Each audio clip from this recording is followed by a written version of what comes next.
Bonjour à toutes et à tous. My name is Diane Sachs. I have the honor of being the Environmental Commissioner of Ontario. I am an independent, expert, nonpartisan officer of the Ontario Legislature, unanimously appointed by all MPPs as the guardian of the Environmental Bill of Rights.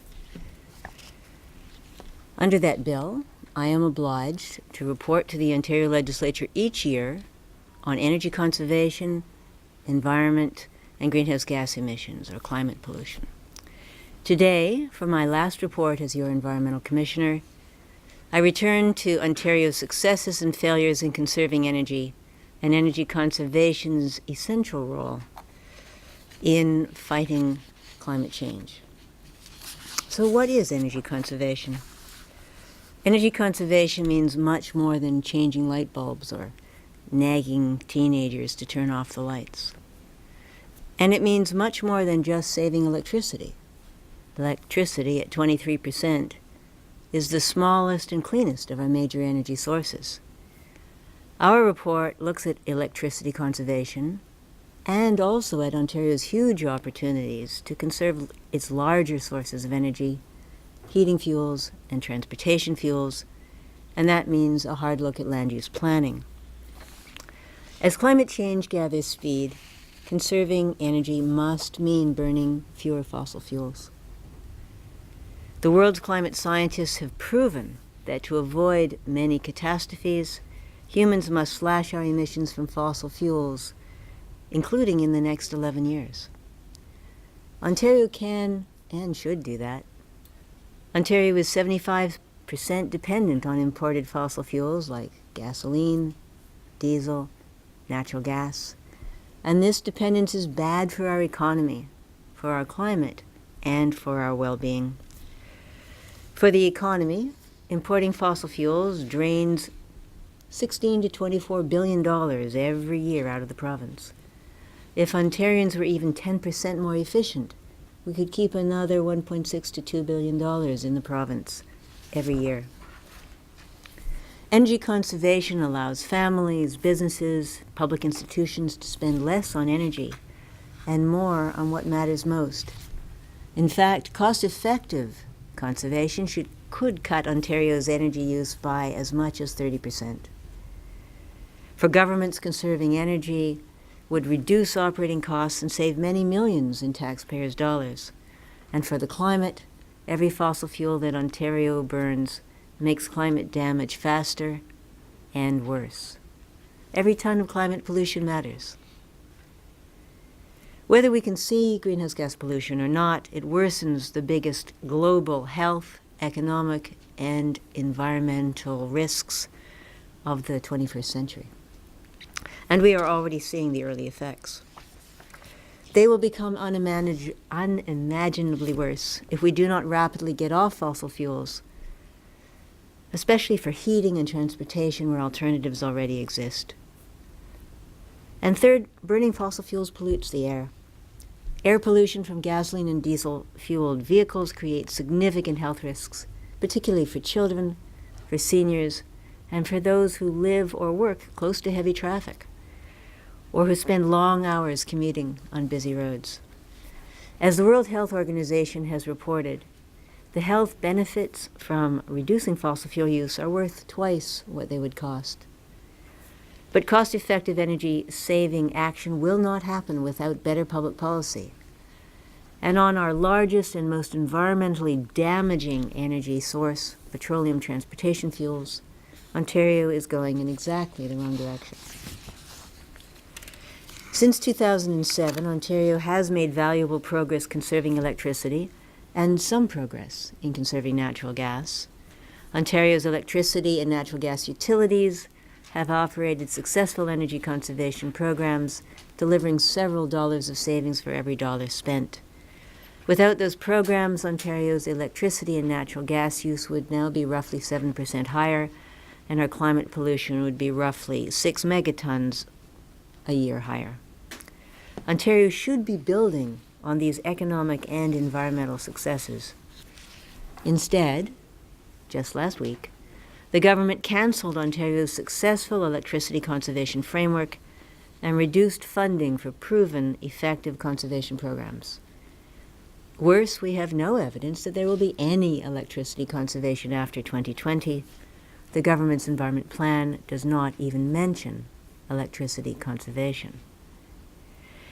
Instead, it counts on natural gas utility conservation to reduce Ontario's climate pollution by about 3.2 megatons by 2030. My report shows that together, electricity and natural gas conservation could deliver this reduction in climate pollution. But abandoning electricity conservation after 2020 would push greenhouse gas emissions from electricity up about 2 megatons, thus undoing most of the climate benefits that the government claims. Why does Ontario still need electricity conservation? First, while some might think that Ontario has surplus electricity, more than we need, this is only true part of the year. When Ontarians do not use very much electricity, such as spring and fall and weekends, when it's very hot or very cold, conservation helps to keep the lights on, as these are times when our electricity grid can strain to provide everyone with a reliable supply. And most of the current surplus will disappear when the Pickering nuclear plant closes by 2024. In September, shortly after the government canceled 752 clean energy contracts, the independent electricity system operator warned that in just 4 years, 2023, Ontario will need more electricity than we have available.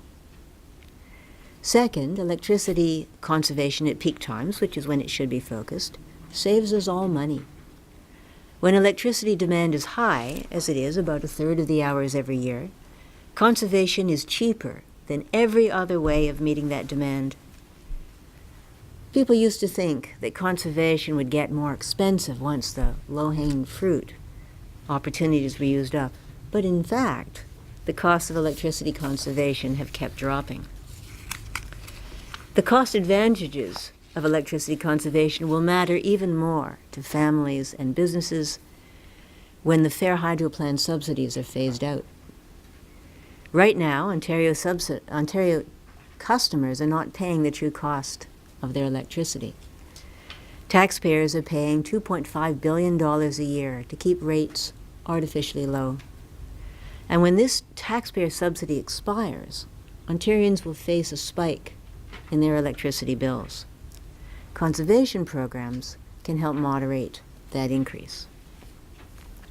Third, electricity conservation at peak times also reduces climate pollution, because that's the only time when Ontario burns gas and oil to make electricity. Ontario's electricity was very low emission in 2017 and 2018, with only 4% and 6% respectively from fossil fuels. But without electricity conservation, Ontario's emissions from fossil fuel-fired electricity are likely to climb way back up. And this would erode Ontario businesses' hard-won clean electricity advantage. So let's turn to petroleum, public policy, and sprawl. 1/3, 33% of all Ontario energy comes from petroleum products used for transportation, mostly gasoline and diesel. These are Ontario's largest energy sources and the primary sources of its air and climate pollution. Ontarians burn more gasoline and diesel than we used to, even though new vehicles are more efficient. Why? Because Ontario's most important energy policy is its land use policy. What gets built where? Land use is Ontario's oil sands. Contrary to good planning, Ontario spreads low-density, high-fuel suburbs far and wide. Urban sprawl spreads out the places people have to go, while inner suburbs and many downtowns stagnate. This means that many Ontarians live inconveniently far from their job, their grocery store, their library, their school. And because suburbs have few jobs and too few people per square kilometer to support good transit, many people have no real alternative to car-based commutes that are ever longer and more congested. And as a result, Ontarians drive a lot, much more than we did in 1990. Because of sprawl and congestion, the average commuter in the Greater Toronto Area already has one of the longest commutes in North America, longer than New York, longer than Los Angeles. And those commutes are going to get a lot worse. In the next 2 decades or so, the government expects another 4 million people in the Greater Golden Horseshoe area, 39% more than now. Where will they live and work? The province's growth plan for the Greater Golden Horseshoe has a lot of green-looking words in it, but it actually increases urban sprawl. It compels municipalities like Niagara, Simcoe, Clarington to prepare to accept many more people. And under current policies, that usually means setting aside farmland, forests, and wetlands to be turned into low-density, low-job, transit-poor suburbs. And that means that by 2040, we can expect about 1 million more people to drive out of those suburbs into our already congested roads to get to distant jobs and services. Ontario's sprawl has enormous consequences. Long commutes put heavy burdens on families. Turning wetlands and woodlands into suburbs increases stormwater runoff and reduces resilience to storms and to droughts. Losing farms harms agriculture and reduces local food supplies. Congestion and gridlock choke the economy. Property taxes rise as municipalities struggle to pay for many new roads and services. And gasoline and diesel-fueled vehicles spew out air pollution and long-lived climate pollution. So what is our provincial government doing to reduce this sprawl-driven dependence on gasoline and diesel? Making things worse. Digging Ontario deeper into a fossil-fueled hole and taking us on the road to more congestion and more gridlock. Ignoring good planning, the current government proposes to weaken the growth plan even further so that it will scatter people even more thinly, pave over even more farmland and woodlands and wetlands, and lock suburban residents into even higher fossil fuel use. Ontario can and should use conserving gasoline and diesel as a trigger for offering residents healthier, happier, more prosperous lives. There is lots of room to add reasonably priced housing, neither tall nor sprawl, into existing communities that already have jobs and transit. Curbing sprawl while removing obstacles to adding density in existing areas would revitalize inner suburbs and other built-up areas that are stagnant or losing population. It would also reduce high living costs for families, reduce infrastructure costs for municipalities, protect natural areas and agricultural land, and shorten commutes and slow climate damage. So Ontario has to choose. Do we want to be on the road to gridlock or to a clean economy? And right now we're going in the wrong direction. So finding things in the report is just a few words about how the report is structured. Chapter 1 gives the big picture of energy conservation in Ontario and its benefits for our environment, our economy, our well-being. Chapters 2 to 4 document 3 time-sensitive win-win-win opportunities for the Ontario government to use energy conservation to save money, reduce climate change, and give people better lives. Chapter 2 is about electricity and natural gas conservation. Chapter 3 is about energy efficiency in homes that are being renovated anyway, a great opportunity to improve their energy efficiency and one that we're mostly missing. And Chapter 4 is how to build homes and workspaces for our growing population within existing urban areas that have jobs and transit. And last but not least, a final word. As you all know, for 10 years, the Environmental Commissioner of Ontario has been required by law to report to the legislature every year about energy conservation from an environmental point of view. My 3 statutory mandates, energy, environment, and climate, are intimately intertwined and increasingly central to Ontarians' present and future lives. I deliver today the last mandatory energy conservation report under the Environmental Bill of Rights. After 25 years of faithful service to the people of Ontario, this is also the last Environmental Commissioner of Ontario report to the Ontario Legislature. As I did at the 25th anniversary of the Environmental Bill of Rights last month, I salute the commitment the integrity, the expertise of my predecessors and of my staff, some of whom are joining us today. We have always spoken without fear or favor and putting the environment first. We have provided ample evidence that no one should blindly trust the government to look after the environment. And we have provided the public with insight, information, and inspiration that they tell us they find nowhere else. Thank you to the speakers, to the MPPs and the government staff who have helped us and treated us with such respect. And thank you to the members of the media for your coverage of our reports, for your commitment to public service and to good journalism, and for exposing the truth behind politicians' claims. On Monday, my office will be eliminated. The Auditor General may, if she chooses, carry on part of my work from her own point of view, in light of her very different expertise, experience, interests, and statutory mandate. I wish her well. It will now be up to the public and up to the media to hold both her and the government to account. I will continue to serve the people of Ontario to the best of my ability from outside government. You can count on me to continue to speak up for facts and for good government policy on energy, environment, and climate. Thank you. Merci. Any questions? You say that abandoning electricity conservation altogether after 2020 would add about 2 megatons in greenhouse gas emissions. Are you able to look at all more specifically at the programs that were canceled last week and what the impacts of that are? Right. So let me pull out my handy-dandy list, which I think I have here, of the programs they canceled last week. There are two major aspects to what they did last week. One is the centralization. So they say they're going to save some money by firing, people will be fired from energy conservation programs in all the smaller communities around Ontario, and that work will be centralized into Toronto.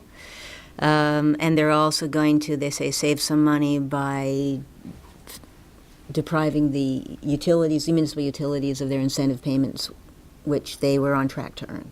So that just takes money out of the pockets of municipalities, which will have to be made up from municipal taxpayers. In terms of the programs themselves, the biggest one they canceled was the coupon program for consumers that would allow you to go to the store and get a discount on LED light bulbs and power bars and so on. The latest available evidence, which we report on in Chapter 2, is that this program worked really well. And lots of people who wouldn't have bought LED bulbs and power bars, even though they make financial sense, only bought them because of the coupons. So that's the biggest thing they're canceling.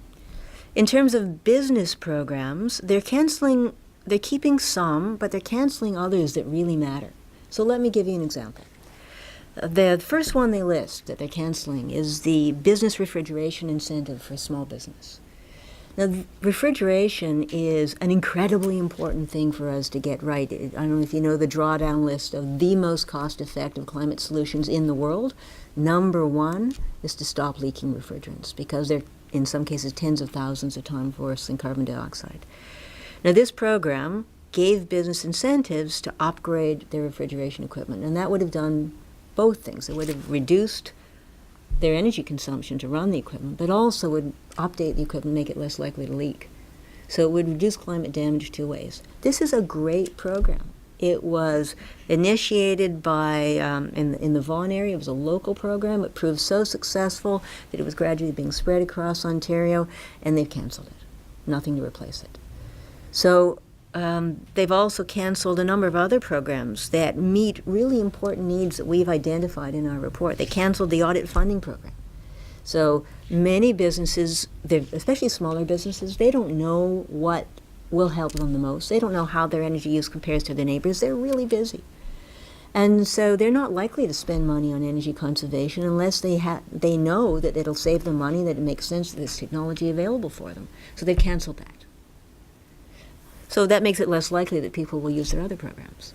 The high-performance new construction program, the existing building commission programs, both of these meet really significant needs. We know that existing buildings have not improved their energy efficiency, and commercial buildings in particular, have actually got worse in terms of their energy efficiency. And yet, we know that improving the commissioning of existing buildings has tremendous opportunity and a really good success ratio, and they canceled that. So they haven't given us any evidence to justify canceling any of these programs. They haven't replaced them with anything. They've just canceled them. So what's the cumulative effect then of canceling all these programs? Well, we don't have, they haven't given us any numbers. We haven't seen any studies. We know that there will be fewer incentives, fewer assistance, less awareness for people to conserve energy. That means that they are likely to use more electricity and more natural gas than they need to. That means more costs for businesses, that they'll have to keep wasting money and wasted energy for a long period of time. It means more money for the province to import fossil fuels. It means more emissions. It means cutting off our nose to spite our face. You know, we have huge benefits from energy conservation, and we're simply refusing to do what we know works in order to get them. I'm wondering, you know, you're almost leaving, but you now have a much bigger picture of the entire environment and climate change plan from this government. Yes? We've seen sort of narrow views from each of your report on what impact of specific sections are, like this one now on energy conservation, like the one last year on ending cap and trade. Do you have an all-encompassing number or estimate of how much all of these changes will impact climate change in Ontario? We know that Ontario was doing many things right and is basically stopping doing those things right. So I expect that the combined effect of the government action is that we will see climate pollution increase in Ontario rather than decrease. But do you know by how much? We don't know by how much. The government hasn't even released, they're holding back data. They're not even releasing the numbers for what the emissions were in 2017. So they have, so I don't know by how much, and there's a lot of factors. The federal carbon tax may help. Will it survive the federal election? I don't know. There's a lot of moving parts. But we know the basic things that work, and we know that Ontario is no longer doing those basic things. You sound very dubious about the Auditor General's role in doing your job, or trying to do the work of your office after, I guess, Monday. Why is that? Is that because you talked in your remarks about her very different expertise, experience, and interests? I was just wondering if you could speak to that. What were you referring to? Well, the Auditor General's job is to put money first. That's her training, that's her background. If you look at what she's always done, her job is to track money and to track value for money. My job is to put the environment first. And we have lots of evidence now that the main reason we have such environmental difficulties and are facing a climate catastrophe is that we tend to put money first and to take for granted the things that we don't have to write a check for. Now, the Auditor General in the past has expressed concern about green energy programs, conservation programs, whether climate, whether cap and trade should have been included on energy bills, the cost of that. Do you think that she is not going to necessarily be an advocate for the environment the way that you were? I do not think she will be an advocate for the environment the way I am. What makes you think that? Well, she has, for the same very reasons that I said. My mandate, my lifetime experience, my role is to put the environment first. Hers is to put money first. If you put money first, you don't protect things that aren't measured in money. And the things that matter most are the things that aren't measured in money. But isn't part of your argument that Ontarians could save money if we conserve energy? I mean... Yes, absolutely. But remember, she has an audit function. So her job is to say, all right, the government said they were going to do X. How are they doing on X? She doesn't look at things where the government has set no targets and is doing nothing. That's not her job. How many jobs were eliminated from the Environmental Commissioner's office? 11 people in my office have lost their jobs, plus myself. Did anybody go into her office? Some of my staff are going to her office, yes. So it's a net loss of 11, though? Or does that include the 11 people? Are some of those 11 going to work for No, none of those 11 those are people who have actually lost their job as of Friday this week. And is that including you? Plus myself. So 12. Yes. And how many people went to her office? I can get you that number. I don't know it off the top of my head. Did she offer to have you join her office? We talked about it. And what happened? The Auditor General and I do not have consistent views on climate. What does that mean? That we don't agree on climate science or climate policy. Is she a climate change denier? You'll have to ask her. She will speak for herself. Can't speak for her. But needless to say, she has an opposing view to you, who obviously fully believes in. I could not find climate common change. ground with her On which parts? on climate science and climate policy. One of the arguments that I've heard from the government when it comes to the conservation programs is that Ontario's electricity system is 95% emissions free. What would you say to that claim? Well, as I said in my remarks, in 2017, Ontario's electricity was 96% from nuclear and renewable sources, only 4% from fossil fuels. But that was because we had cap and trade. So in 2016, we had 8% fossil fuels. It was cut in half by bringing in cap and trade.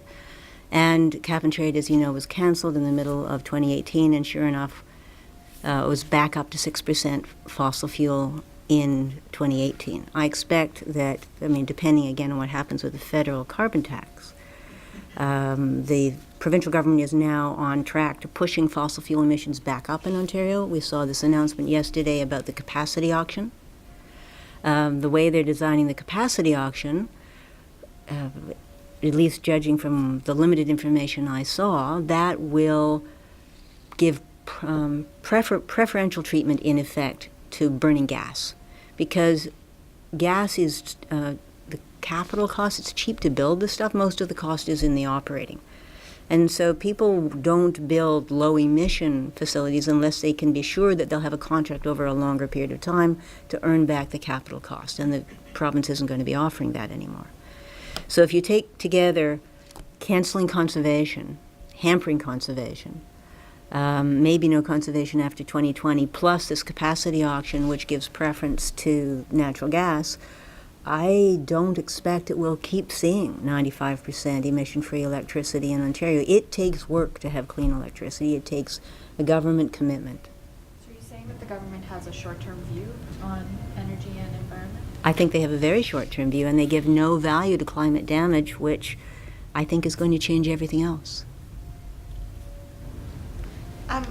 What's your message to Ontarians as you're leaving about the state of climate change, climate policy in Ontario? Very frightening. Very inadequate, very frightening. And what specifically makes it that strong for you? Well, because climate change is here already. It's already doing enormous damage. Just in Ontario, we had $1.3 billion just in insured losses from extreme weather last year, and that's only counting events, each one of which caused more than $25 million worth of damage. The uninsured financial losses would be 1 to 3 times as large as that on top of that. We're hearing more and more warnings from the insurance world as climate costs increase. We saw the first city essentially wiped out in the world a week or so ago with the typhoon. So climate change is here. It's coming fast. It's coming faster than anybody thought was possible. Every new major report says, oh, it's worse than we thought. It's coming faster. We have a major report coming from the Intergovernmental Panel on Climate Change later this year on snow and ice and frozen things, which I think is also going to be really frightening. So at a time when climate damage is accelerating, Ontario is turning away from the things that we know work. And Canada is one of the world, we don't have a very large population, but we as a country are in the 10 largest climate polluters in the world. We have a big footprint. What we do matters. It's also highly visible around the world. So I think that what we're doing in Ontario and what we may do in Canada this year puts the entire Paris Agreement at risk.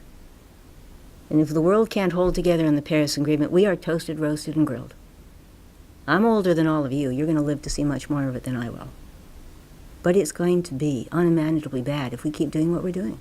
And we have all the science. We've known the basics for 40 years. And we keep doing the wrong thing. And in Ontario, we're doing the wrong thing. Have you seen this government take any positive steps on climate policy, or how would you characterize that?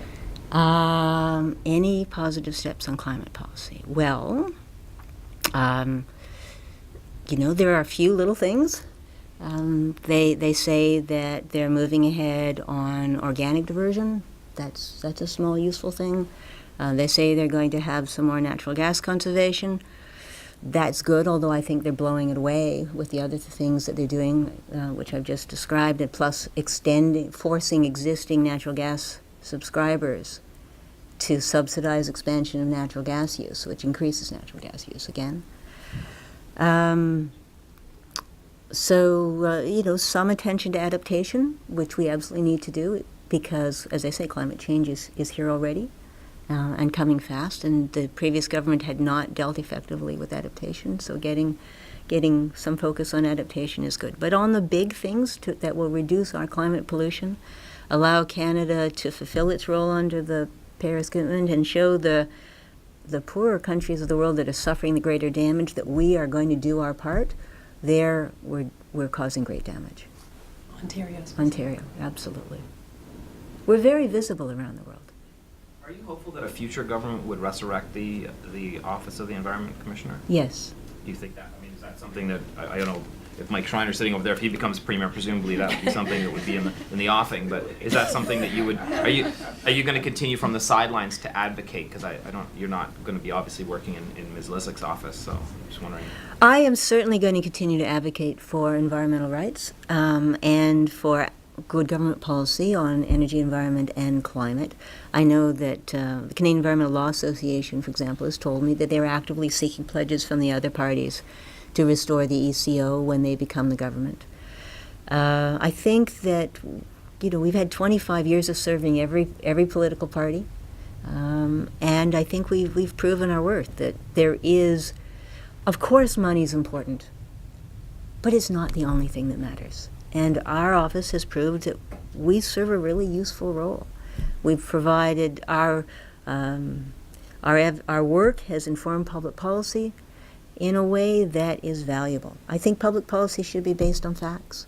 And that's one of the things that we're able to do that the civil service is less well able to do than they used to. There is, because they can't speak freely, and also because there's so much, people are locked into silos in the ministries. And we've had the great privilege, we're a very small office, right? We had 29 people compared to the 75,000 in the Ontario government. But we've had the privilege of being able to look down into the different silos. We provided oversight in 17 government ministries as well as our energy and climate mandates. And it's that kind of cross-cutting view that has enabled us to do things that nobody else does. Thank you. Well, thank you. So, do you know what's next for you? Or? I'm starting a small business on Monday. I've got dozens of speaking invitations, and I'll be giving strategic advice on energy, environment, and especially climate. Thank you. Thank you very much for coming.